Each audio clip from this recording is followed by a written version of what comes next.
So let's talk about arrays. This is something that we have been already playing around with, so you should be kind of familiar with arrays, but let's go one step beyond. So I would like to talk about two very useful methods that apply to arrays. I'm more specifically talking about find and filter. They are quite easy to grasp, so let's just follow a couple of examples as usual. So you are familiar with the family of fruits, so let's continue talking about that. So as usual, I'm going to add a couple of elements here. So name of the fruit, and then color, and then price, right? This kind of thing. So you should know how to create array of objects already. So I'll add 3 elements. Banana, which is yellow, is cheaper, and finally pear, that is green, and is more expensive, right? Nothing exotic up until here. Right, so let's imagine that out of that list, we want to find which fruit is yellow. How would you do that?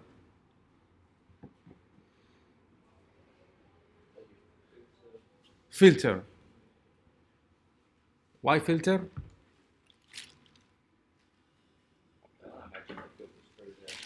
Okay, so before going through that route, which will be useful in a minute, let's just start doing something simpler. So imagine that I want to find one element, just one, out of this list of elements. We could use the find function. Look at how this looks like. So if I do let yellow fruit equals fruits.find, then we receive an anonymous callback function here. So then so in here, we just need to set the condition. So what's the condition? We want the fruit to be yellow color. So then we'll return the element, we'll return the fruit, which color equals yellow.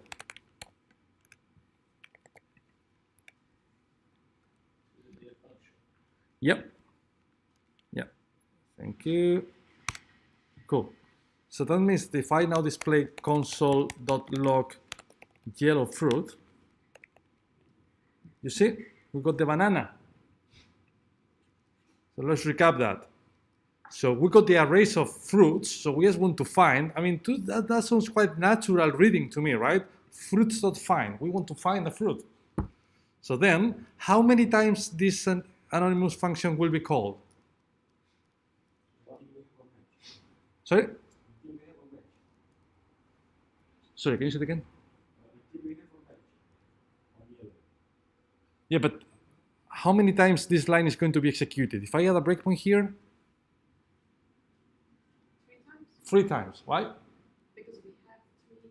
Exactly. Thank you, Vicky. That's it, right? So this function, you're completely right. It's going to be called 3 times. Let's prove that.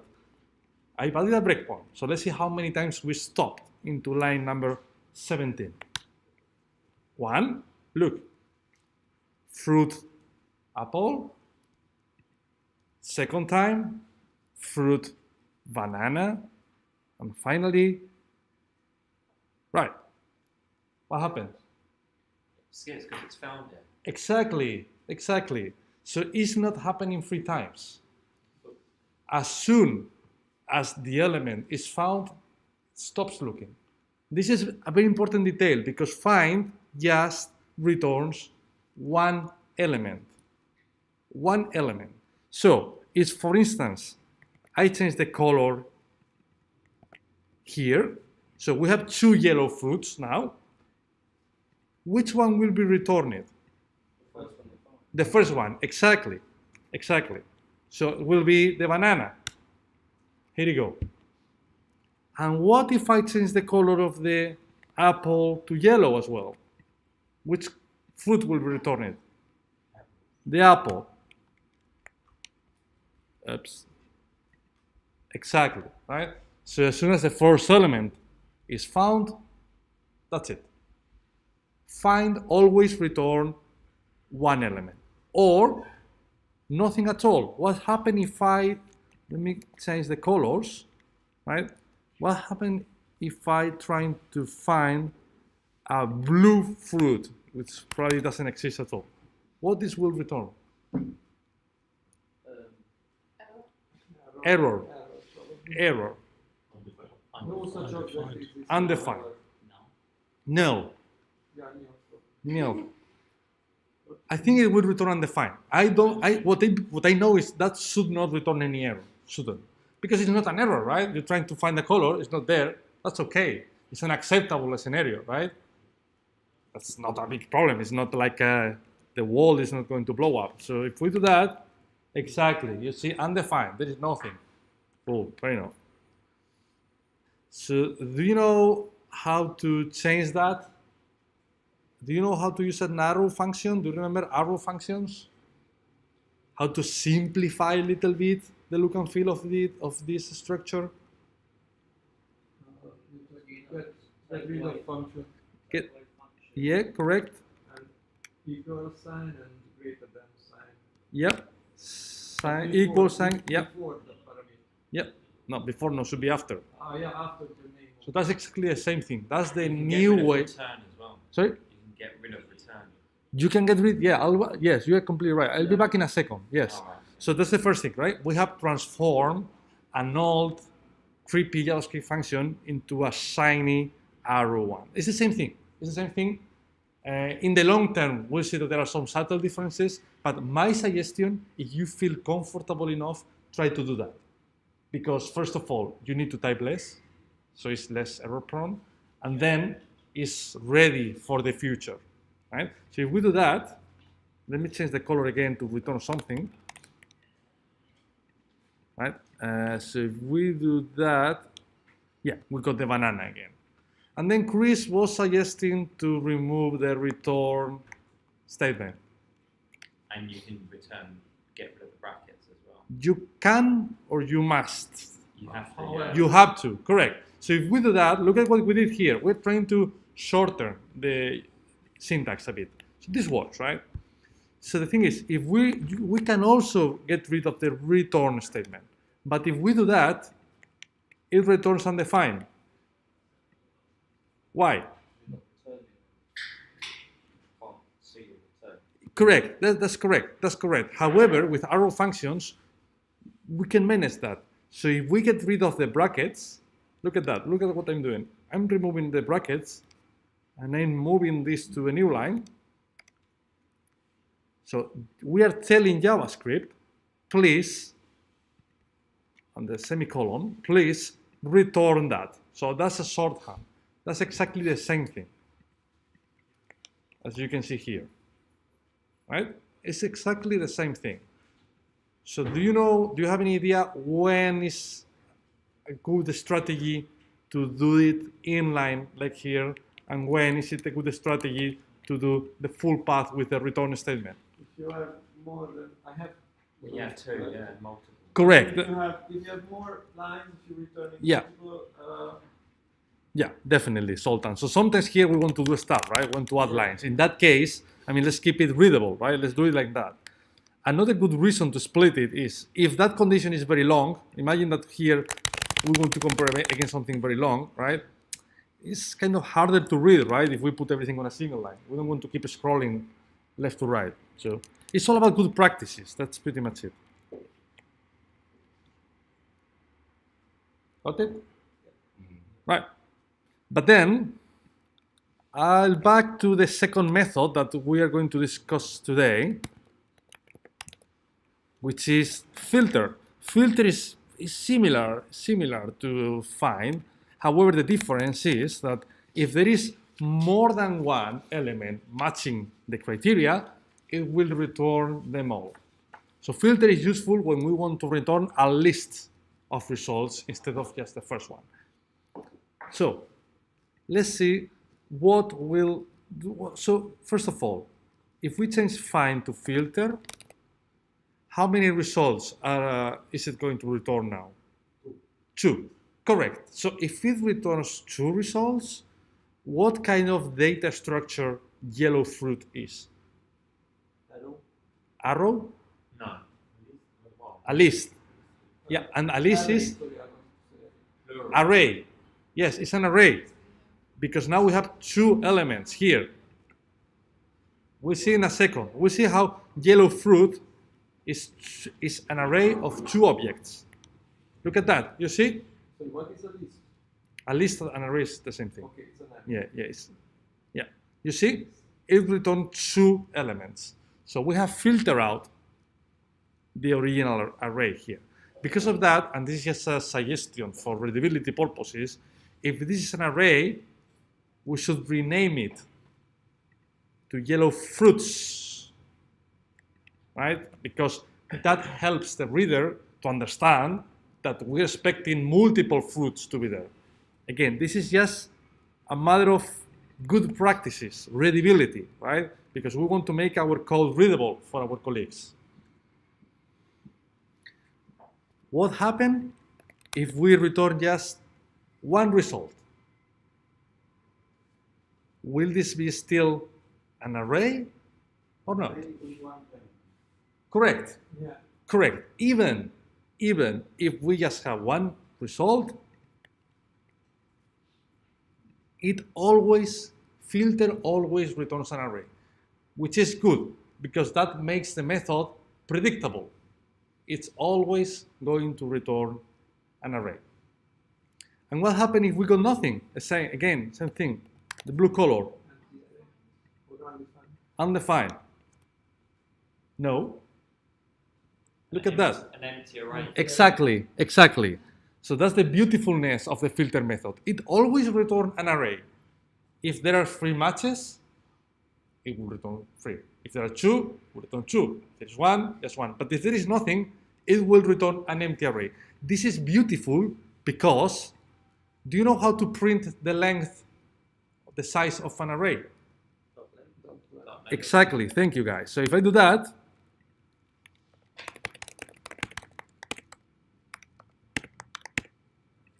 this will always work. So if I type yellow, it will return 2. If I change it to green, it will return 1. And if I change it to blue, it will return 0, right? So we don't have to do a new first, hey, do I have something? Then otherwise, no. The code is beautiful, just 1 line, simple. Simple means strong, right? Any question? So you mean that it returns either an array or with dot length return a number so that we can use to get numbers as well? Well, the thing is, this always returns an array. Yellow fruits is always an array. As it's an array, you can operate with it. You can get the elements, you can add a loop on it, you can do whatever you want. It's an array, right? Mm-hmm. Right. But in this case, adding dot length Yep. inside the function.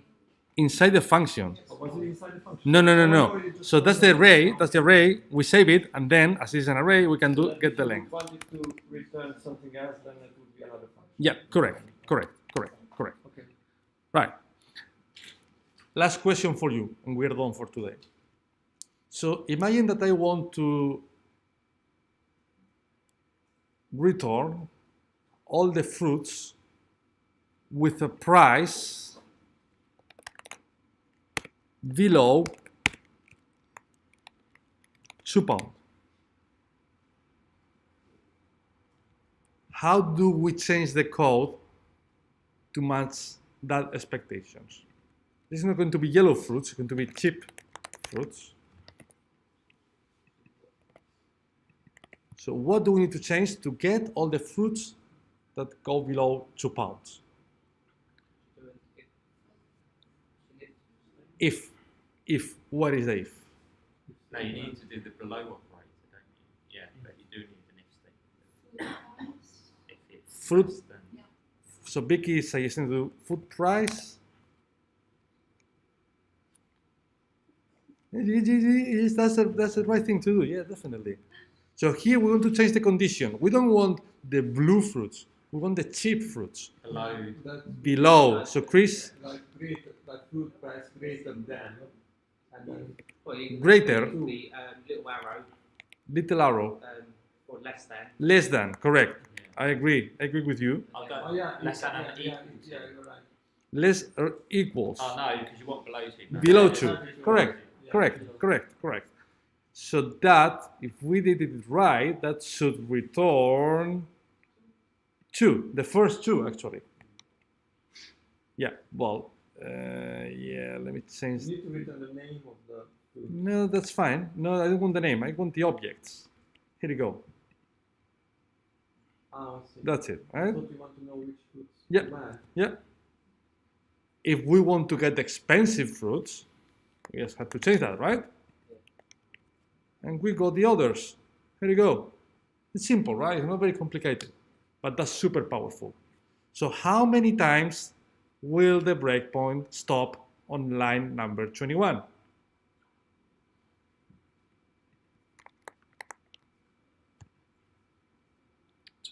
2. 4. What's this for? 4. How many times will we stop here? I said 4 because it's filtering for all of them, so they'd have to check them all. Exactly. That, yes, you nailed it, Aaron. Exactly. With find, we just wanted to return one element. So as soon as the element was found, that's it. Stop.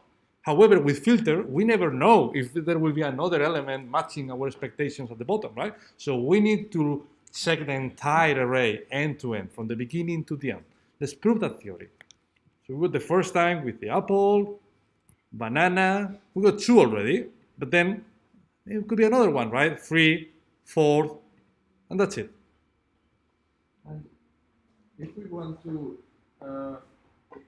check the condition like this, Yep. and also would like to return just the name of the fruit, then can we put the inside the function So here you want to return just the name of the fruit. after checking the Correct. right. Correct. That's a really good question. Let's do that. Imagine that the exercise is to return, The name. correct, not the object, just the name of the fruits that which price is below 2. What will you do? If, where?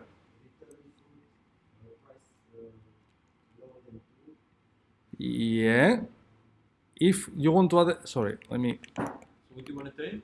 So we want to return an array with the names of the fruits, not an array with the complete with the entire object. Can't use a spread operator. Spread. No. Well, Why not? no. Yeah, you could. Can you? You want to do it? I think you can, can't you? Is it possible? I thought it's meant to copy if you did ... and then just name, and then it will copy it into an array. Maybe, but I don't know how to do it right now. So, yeah, I see your point. But we'll talk about the spread and gathering operators. But this is too complicated now.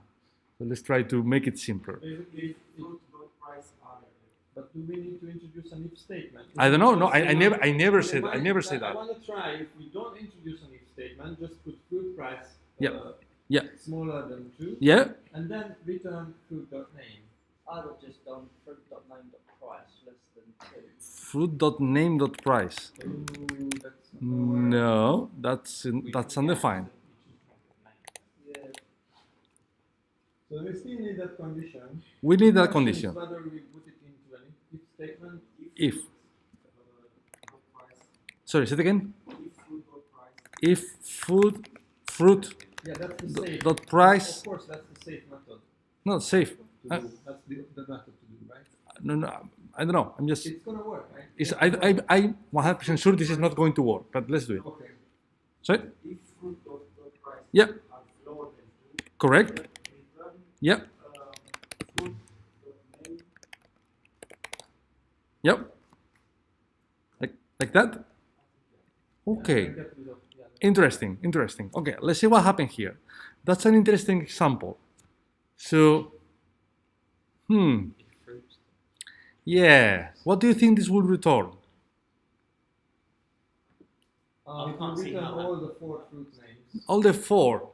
I believe, no. My feeling, and I'm not 100% sure, but we return cheap fruits. That's it. I think this won't make any difference. This will still return apple and banana, I think. And that's correct. I'm right. And the reason why I'm right is because what we have done here. So this requires some attention. So we are saying, hey, if fruit price is less than 2, then return something. Don't forget that filter will return that element here if what we return here, Correct. yeah, is correct. Fruit.name is correct. It's technically speaking is something. So we're telling, so doing that is the same as doing this, or that, or that. As far as we return something valid, that element will be added to the array. That's why this causes some confusion, because that's not obvious to grasp. However, what will this return? Look at the change that I've done here. Nothing. Nothing. No, it will basically ignore the results. Yes, I agree. This will return an empty array, as you can see here, because we said, hey, if the price is below 2, don't return it. But then, okay, I know what I don't want to include, but on the other way around, what I do want to include. There is nothing like, okay, what this will return. Look at what I'm doing here. 0. 0, No, I don't see anything. I got extra ones. correct. Oh, I see. Correct. So our friend Norbert is completely right. So in that example, it will return the expensive ones. Why? Because if it's cheap, don't include it. But if it's else, means on the other way around, if it's, oops, what's that? Sorry. If it's expensive, else, then return it. Let's prove that. Here you go, right? So we know how not to do it, but we want to see how to do it. Remember, we want to return an array with the names of the cheap fruits. Let's go back to what we got before. So we said return fruit.price is below 2, right? And that should hopefully work. Yeah, here you go. If you put after the return the fruit name. Here, No, it's between the return and the fruit price. Fruit name. I'm not following your order. Just like after the return, The return after? and then it's Immediately after return, instead of fruit.price, Here, or don't change fruit.price. insert Insert fruit.name between return and fruit.price. I'm not following you guys. Yeah, so here you want to type what? Fruit? Fruit.name, like that? If, and then we introduce if, no? If? Oh, sorry. Return fruit.name if fruit.price is not But that's what we tried, right? That's what we tried a minute ago. So a minute ago, we did if fruit.price is below 2, then return fruit.name. That's what we did before.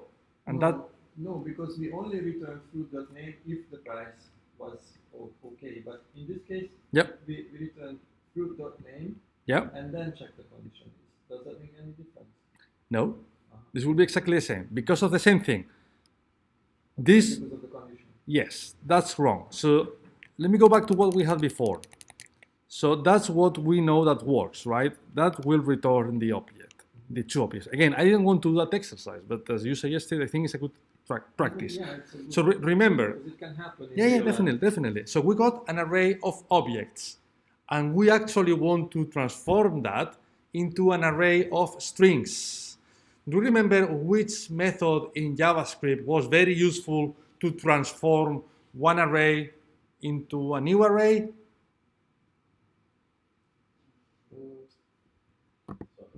Convert strings. No, we tried that on Wednesday last week.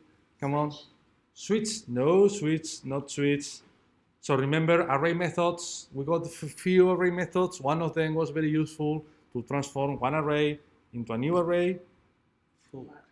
For no. Map, yes. Please review the video last Wednesday. Map. So map is really useful when we have an array and we want to have another array, which is what we want here, right? We have an array of objects and we want an array of strings because we just want to keep the name of the fruits. We don't want the entire object, just the name. So look at what can we do. Look, I'm going to refactor the code a bit to make it more readable. So here we already filter the fruits. We already got the fruits we want. So then look at what can we do. We can add another block at the bottom, map. So here we will receive again the already filtered fruits. So it will run this function just twice. And in here we can return Fruit name. correct fruit.name. So 2 steps. You see, this is like a workflow. First of all, we filter out the fruits. We skip, we move from 4 to 2. At this stage, we have 2, but we want to transform an array of 2 objects into an array of 2 strings. Let's see if that works. Do you have to close it with a semicolon at the end? Second, after the second. It's everything should be close here, right? So Don't you have to put a semicolon there? Like a pivot after No. the second? No. Because you have it after yeah, exactly. No, that should be okay. I mean, let's see if it works. Look, you see? Boom. We got the array with the names. So in other words, you are going to tell me how many times are we going to stop here in the filter callback? 4. We know that already, right? So we'll see, it will stop 1, 2, 3, 4. And how many times will it now stop on line 25? 2, correct. The first time, look, with the first element that was filtered here, which is the apple, it's the first cheap fruit. The second time with the banana, and that's it. Map.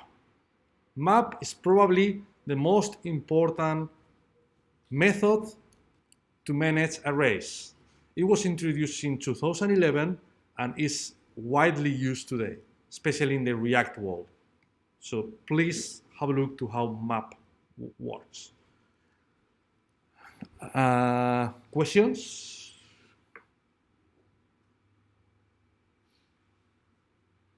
No?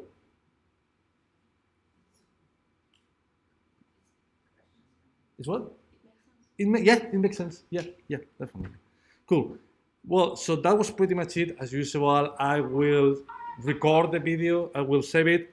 So as usual, please watch it, but play around with it. Because if you just watch it, you'll never go into fully understand it. Play around with it. If you have any questions, let me know. Okay? Cheers, guys. Thank you. Thank you.